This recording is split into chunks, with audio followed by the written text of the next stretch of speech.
Detalhe, Rio de Janeiro. Ela falou, mas não é perigoso trazer esse pessoal aqui com bomba, com tiro, do Rio de Janeiro? Então tem muito mito. Ah não, a gente não sabe cuidar. Uma das coisas que aconteceu com a ONG é que a gente dá preferência para trazer muçulmanos. Tem algumas missões que trabalham com a gente que preferem trazer somente cristãos.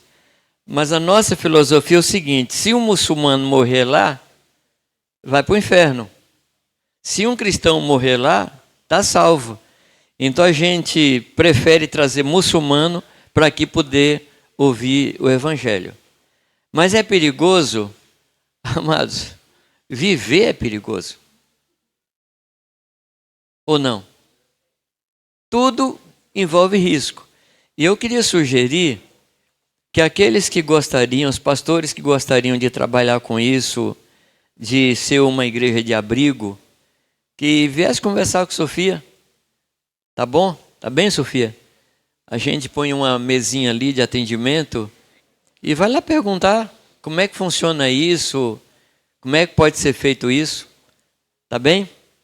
Vamos ser práticos. Pode ser, não? O amor, ele é prático.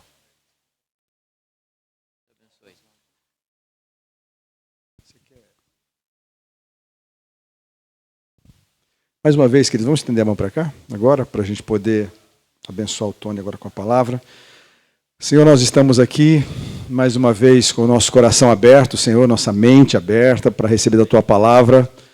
Não queremos nos distrair com nada, mas queremos agora abençoar a vida do Tony, Pai, com toda a graça, toda a unção necessária para esse momento, onde ele possa comunicar a Tua palavra, a Tua vontade, através da vida dele, Senhor. Em nome de Jesus, nós queremos que esse ambiente seja um ambiente propício para não apenas ouvirmos, não apenas crermos, mas praticarmos a Tua palavra, Senhor. Em nome de Jesus. Olá, irmãos. Que alegria estar com vocês outra vez.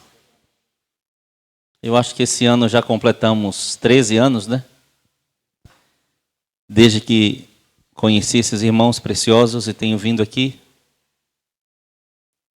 Povo lindo, abençoado, que tem me ensinado muito. É uma alegria poder compartilhar com vocês esta manhã.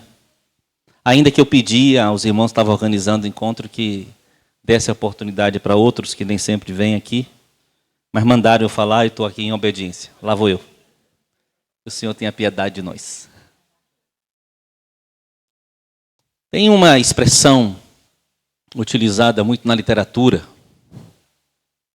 que é uma ideia muito importante para o que a gente vai conversar hoje. Vocês sabem o que significa a expressão metanarrativa? Metanarrativa é um negócio que o mundo pós-moderno está querendo destruir. O que é metanarrativa? Quando você lia um livro mais antigo, o livro tinha começo, meio e fim. E você lia o livro inteiro com a expectativa de chegar no fim. E tinha aquela expressão, qual a moral da história, não é? Então toda história tinha uma moral, tinha um sentido, um significado.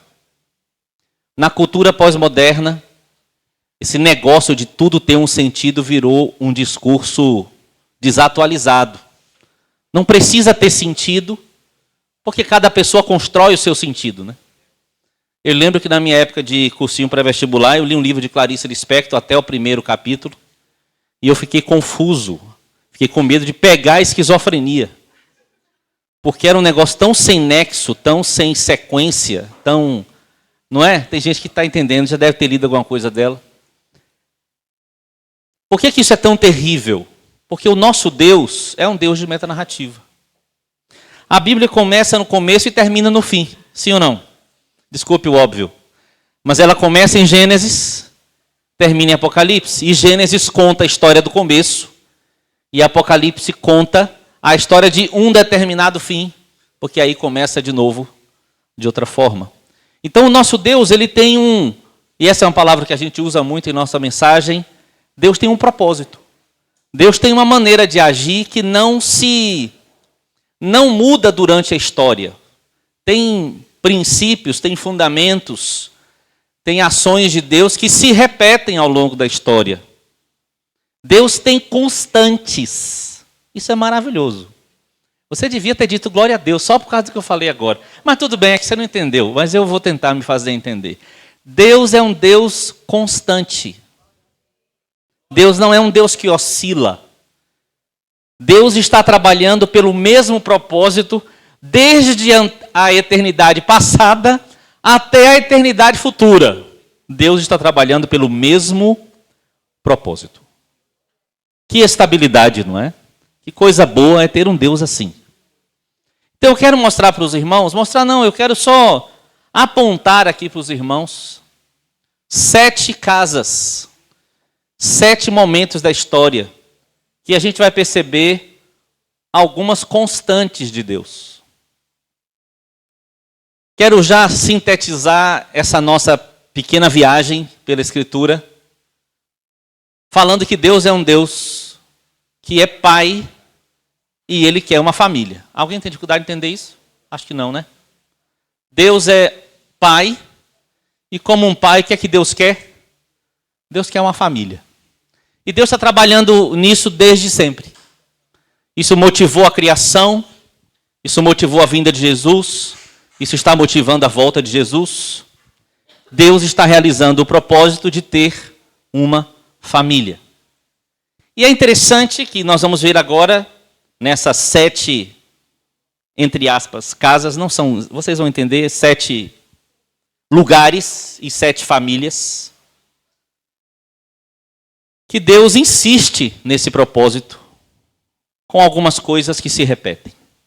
Eu quero começar no começo, lembrando para os irmãos Gênesis 1, 28. Deus os abençoou e disse-lhes: frutificai, multiplicai-vos e enchei a terra, e sujeitai e dominai sobre os peixes do mar, e sobre as aves dos céus, e sobre todo animal que se move sobre a terra. E no Gênesis 2,15, tomou o Senhor Deus o homem, e pôs no jardim do Éden para o lavrar e o guardar.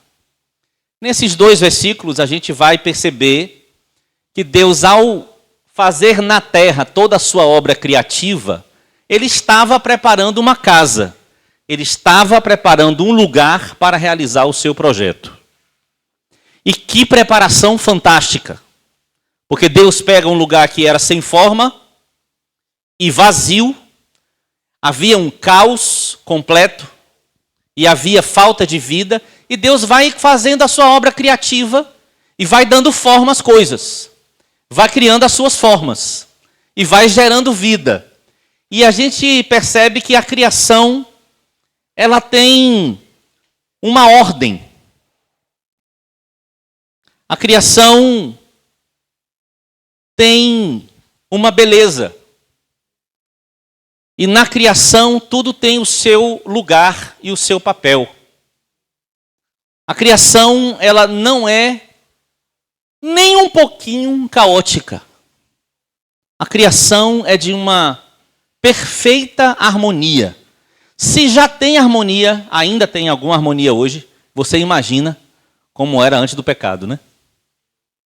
Então, Deus fez separação entre águas e terras, Deus fez separação entre dias e noites, Deus colocou seres viventes tanto no mar, nas águas, como nas terras, como no ar, e Deus foi fazendo tudo no seu lugar, com suas características, com seus papéis, no conjunto dessa criação. Me perdoe insistir no óbvio, mas isso eu tenho um porquê eu estar falando isso nesse momento. Eu queria que você guardasse essa informação. Deus criou um lugar com uma ordem, uma beleza e funções claras em cada coisa que Ele criou. Vou te dar só um exemplo que eu acho muito belo. Eu tenho uma jabuticabeira em casa. E minha jabuticabeira passou um tempo sem frutificar, porque eu não tinha perto dela uma planta que atraísse polinizadores. Então a minha jabuticabeira não frutificava. E eu precisei colocar perto da minha jabuticabeira uma plantinha que atraía insetos polinizadores. Porque os insetos fazem comunicação com uma florzinha e outra, e isso faz as flores gerarem frutos. Quem inventou isso? Quem inventou que tem planta, que para ser planta e continuar sendo planta, tem que ter inseto que faça um papel do qual a planta depende? E como assim o inseto, para ser inseto, tem que se relacionar com as plantas, senão não consegue existir. Quem inventou essa ordem bela, com coisas diferentes, com seus papéis estabelecidos? Quem inventou isso? Deus inventou isso. Eu acho isso maravilhoso. Eu sou biólogo de formação e uma das matérias mais incríveis da faculdade se chamava Relação Planta-Animal. Coisas que vocês nunca imaginam que pode acontecer se uma desarmonia nos ecossistemas provocar a falta de comunicação entre plantas e animais. Catástrofes podem acontecer se isso for atrapalhado. Repetindo, Deus pegou o caos e criou para gerar formas, vida e relacionamentos, interações com papéis claros. E Deus fez uma coisa linda, além de tudo isso. Ele colocou um determinado jardim em um lugar delimitado. Lá em Gênesis você pode ver as delimitações do Éden. E esse lugar delimitado, um jardim que tinha até porta, Deus coloca o homem e aí tem uma grande novidade nesse lugar, uma grande beleza diferente, que é Deus vir visitar o homem, conversar com o homem em toda a viração do dia. A presença de Deus naquele lugar.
Eu acredito que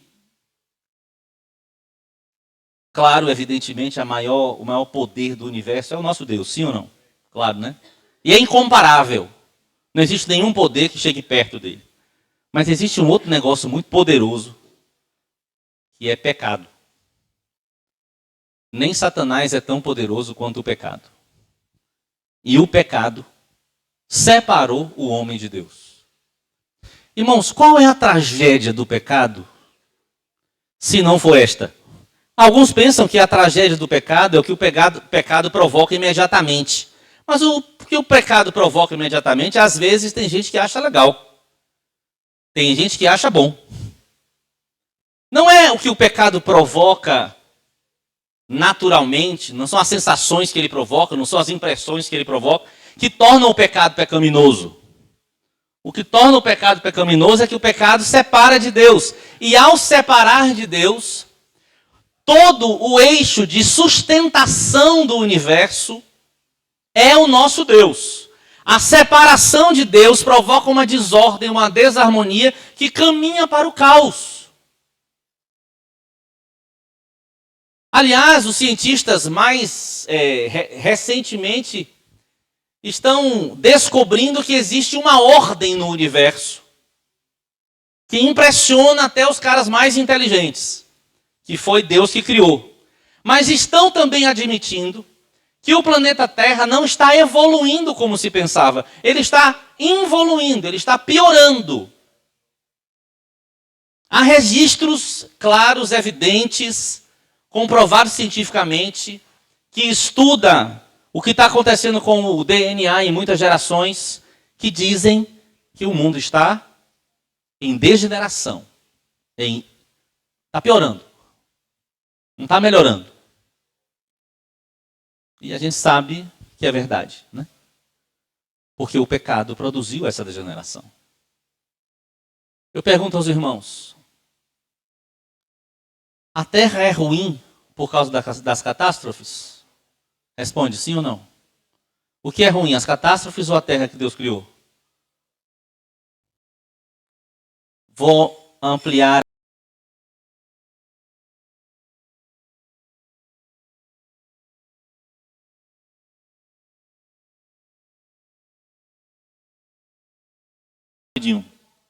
A família é ruim pelas coisas terríveis que acontecem nas famílias ou as coisas terríveis nas famílias que são ruins? Mas você já percebeu que o sistema do mundo está querendo fazer a gente desacreditar do casamento por causa do que os casais fazem? Desacreditar dos homens por causa do que alguns homens fazem? Desacreditar das mulheres por causa do que algumas mulheres fazem e assim vai? Então o mundo coloca essa ideia de que o caos mostra que aquilo onde o caos acontece é ruim, mas essa é uma ideia terrível, porque o problema não está naquilo que Deus criou, não está no que Deus pensou. O problema está em o homem tomar para si a prerrogativa de governar-se. E aí o caos acontece. Você deve se lembrar que quando Adão e Eva pecaram, os problemas mais terríveis que aconteceram começaram dentro da casa deles. Quando um irmão resolve matar o outro. E aí a coisa vai degenerando. O que é que eu quero destacar nesse primeiro lugar? Deus sempre pensou em um lugar com uma ordem do céu, uma beleza do céu e papéis claros. E esse ambiente ser um ambiente para ele se relacionar. E Deus começou fazendo isso com um casal, sim ou não? E dando para eles o projeto de uma família. E nós vamos ver essas duas constantes, até o último lugar que eu vou mostrar. Primeira constante, Deus sempre trabalha com um lugar que tem uma ordem, que tem um jeito de ser, que tem princípios para prestar atenção. E Deus sempre conta com família. São constantes. Vamos agora para o segundo lugar. Você conhece a história da palavra e sabe que Deus teve que recomeçar tudo na geração de Noé, não é? Porque ali o caos tomou conta de novo da humanidade e a degeneração foi tal que Deus chegou à conclusão de que precisava destruir e recomeçar. Mas, para destruir e recomeçar, Deus encontra um homem. Um homem? Sozinho? Não. Deus encontra um homem, sua mulher, seus filhos, a esposa de seus filhos. E Deus dá para esse homem a ideia de um lugar. Que lugar que eu estou falando? Qual foi o lugar que Deus deu ideia para Noé fazer? Uma arca.